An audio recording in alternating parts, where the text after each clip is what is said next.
Ferguson. Jack and Jill by Louisa May Alcott. Chapter 19. Good Templars. "Hi there! Bell's rung. Get up, lazybones," called Frank from his room as the clock struck 6 one bright morning, and a great creaking and stamping proclaimed that he was astir.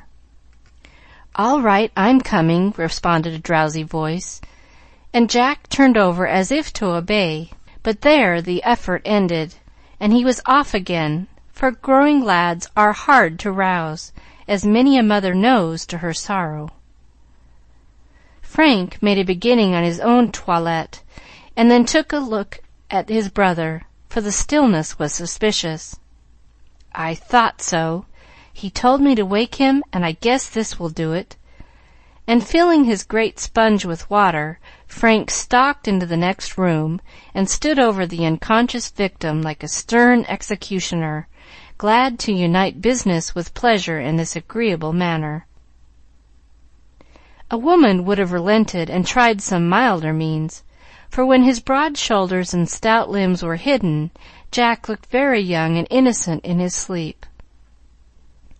Even Frank paused a moment to look at the round, rosy face, the curly eyelashes, half-open mouth, and the peaceful expression of a dreaming baby. "I must do it, or he won't be ready for breakfast," said the Spartan brother, and down came the sponge, cold, wet, and choky, as it was briskly rubbed to and fro, regardless of every obstacle. "Come, I say, that's not fair. Leave me alone," sputtered Jack, hitting out so vigorously that the sponge flew across the room, and Frank fell back to laugh at the indignant sufferer.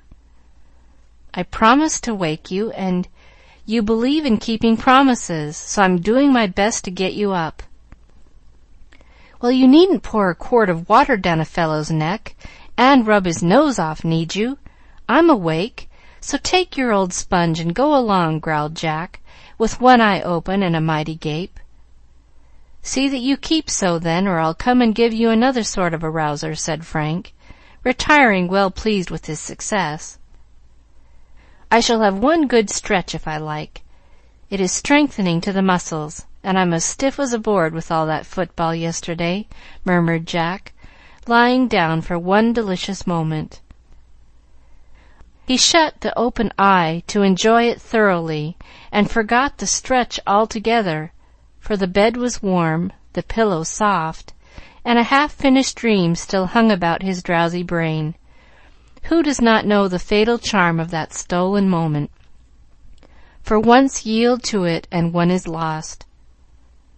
Jack was miles away in the twinkling of a bedpost, and the pleasing dream seemed about to return, when a ruthless hand tore off the clothes, swept him out of bed, and he really did awake to find himself standing in the middle of his bath-pan, with both windows open, and Frank about to pour a pail of water over him.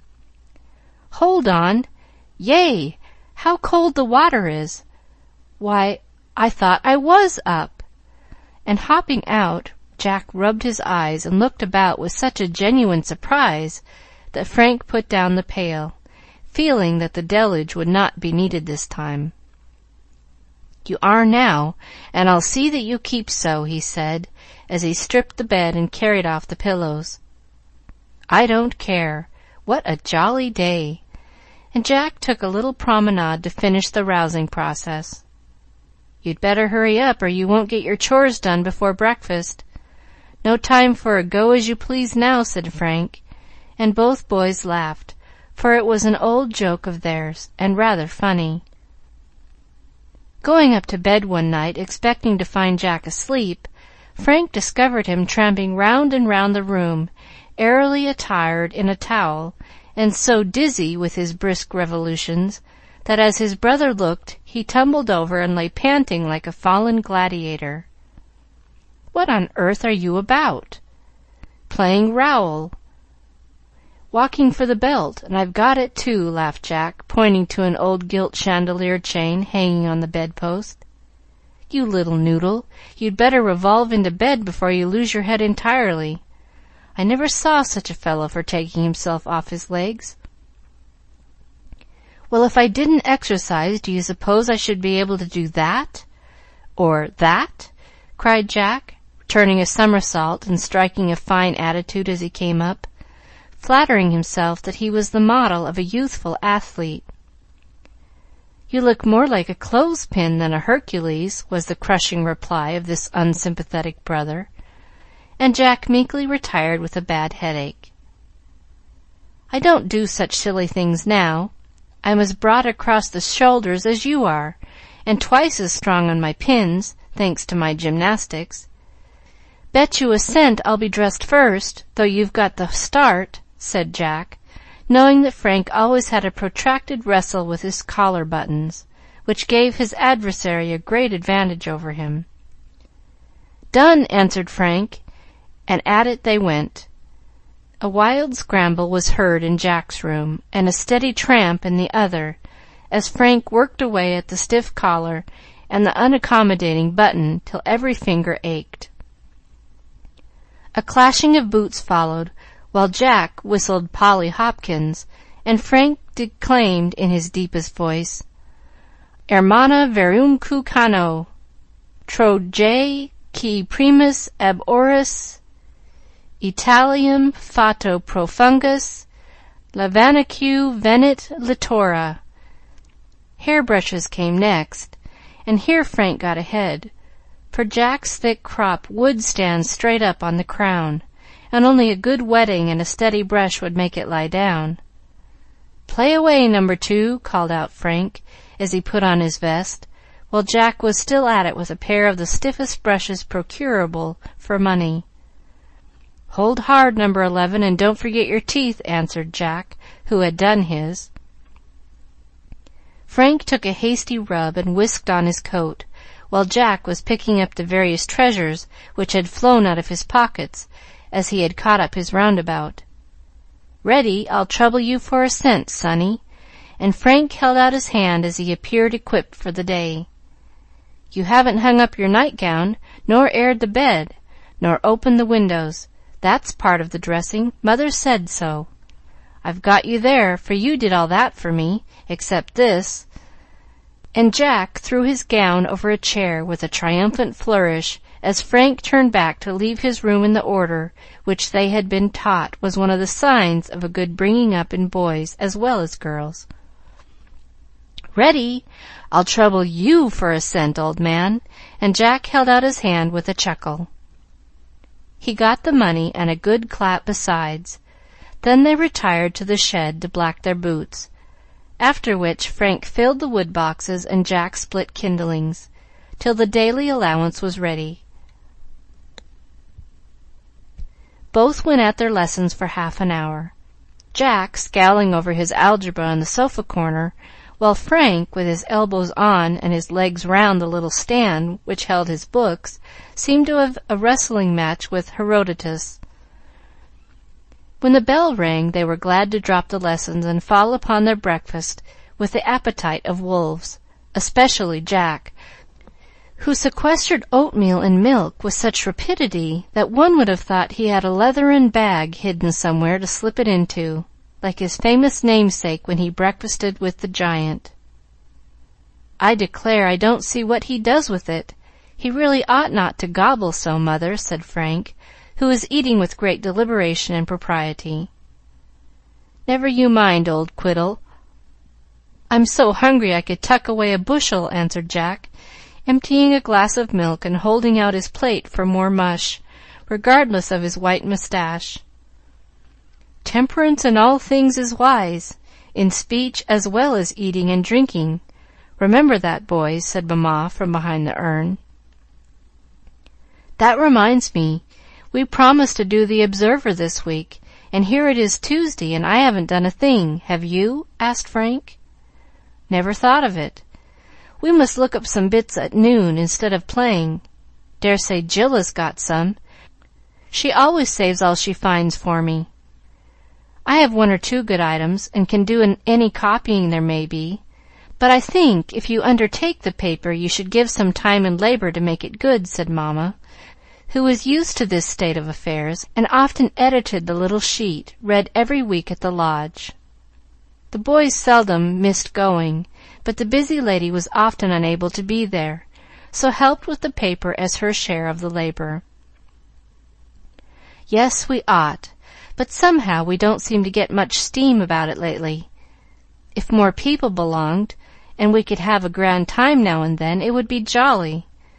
And Jack sighed at the lack of interest felt by outsiders in the loyal little lodge, which went on year after year, kept up by the faithful few. "I remember when in this very town we used to have a cold water army, and in the summer turn out with processions, banners, and bands of music to march about, and end with a picnic, songs, and speeches in some grove or hall. Nearly all the children belonged to it, and the parents also, and we had fine times here 25 or 30 years ago. It didn't do much good, seems to me, for people still drink, and we haven't a decent hotel in the place," said Frank, as his mother sat looking out of the window as if she saw again the pleasant sight of old and young working together against the great enemy of home peace and safety. "Oh, yes, it did, my dear, for to this day many of those children are true to their pledge. One little girl was, I am sure, and now has 2 big boys to fight for the reforms she has upheld all her life. The town is better than it was in those days, and if we each do our part faithfully, it will improve yet more. Every boy and girl who joins is one gained, perhaps, and your example is the best temperance lecture you can give. Hold fast, and don't mind if it isn't jolly. It is right, and that should be enough for us." Mamma spoke warmly, for she heartily believed in young people's guarding against this dangerous vice before it became a temptation, and hoped her boys would never break the pledge they had taken. For young as they were old enough to see its worth, feel its wisdom, and pride themselves on the promise which was fast growing into a principle. Jack's face brightened as he listened, and Frank said, with a steady look which made his face manly, "It shall be. Now I'm going to tell what I was going to keep as a surprise till tonight, for I wanted to have my secret as well as other folks. Ed and I went up to see Bob Sunday, and he said he'd join the lodge if they'd have him.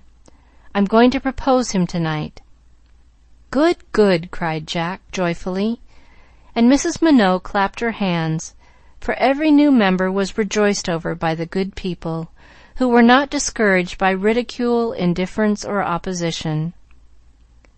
"We've got him now, for no one will object, and it is just the thing for him. He wants to belong somewhere, he says, and he'll enjoy the fun, and the good things will help him, and we will look after him." The captain was so pleased, and you ought to have seen Ed's face when Bob said, "I'm ready if you'll have me." Frank's own face was beaming, and Jack forgot to gobble, he was so interested in the new convert, while Mamma said, as she threw down her napkin and took up the newspaper, "We must not forget our observer, but have a good one tonight in honor of the occasion. There may be something here. Come home early at noon, and I'll help you get your paper ready." "I'll be here, but if you want Frank, you'd better tell him not to dawdle over Annette's gate half an hour," began Jack, who could not resist teasing his dignified brother about one of the few foolish things he was fond of doing. "Do you want your nose pulled?" demanded Frank, who never would stand joking on that tender point from his brother. "No, I don't, and if I did, you couldn't do it." With which taunt he was off, and Frank after him, having made a futile dive at the impertinent little nose which was turned up at him and his sweetheart. "Boys, boys, not through the parlor," implored Mamma, resigned to skirmishes, but trembling for her piano legs, as the 4 stout boots pranced about the table and then went thundering down the hall, through the kitchen, where the fat cook cheered them on, and Mary the maid tried to head off Frank as Jack rushed out into the garden. but the pursuer ducked under her arm and gave chase with all speed. Then there was a glorious race all over the place, for both were good runners, and being as full of spring vigor as frisky calves, they did astonishing things in the way of leaping fences, dodging round corners, and making good time down the wide walks.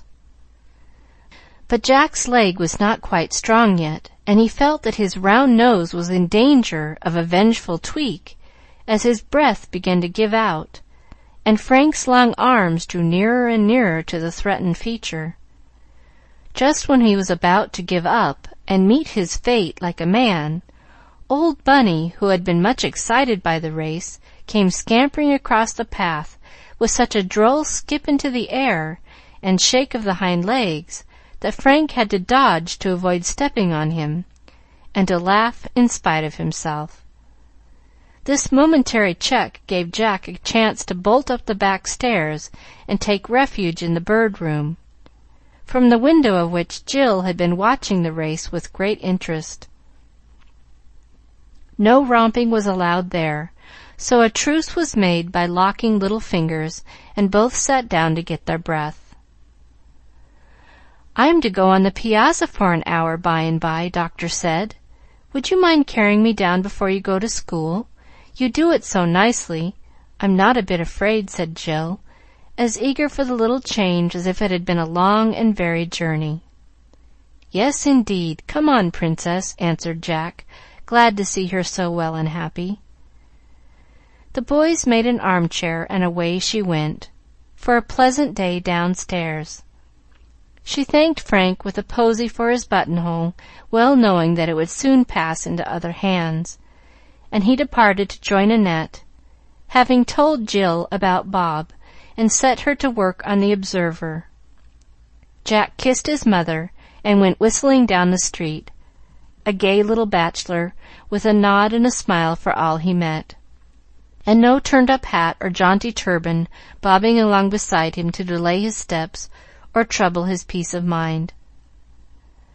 At noon they worked on their paper, which was a collection of items cut from other papers concerning temperance, a few anecdotes, a bit of poetry, a story, and, if possible, an original article by the editor. Many hands make light work, and nothing remained but a little copying, which Jill promised to do before night. So the boys had time for a game of football after school in the afternoon, which they much enjoyed. As they sat resting on the post, Gus said, "Uncle Fred says he will give us a hay cart ride tonight, as it is moony, and after it you are all to come to our house and have games." "Can't do it," answered Frank sadly. "Lodge," groaned Jack, for both considered a drive in the cart, where they all sat in a merry bunch among the hay, one of the joys of life, and much regretted that a prior engagement would prevent their sharing in it. "That's a pity. I forgot it was Tuesday, and can't put it off, as I've asked all the rest. Give up your old lodge and come along," said Gus, who had not joined yet. "We might for once, perhaps, but I don't like to," began Jack, hesitating. "I won't. Who's to propose Bob if we don't? I want to go awfully, but I wouldn't disappoint Bob for a good deal.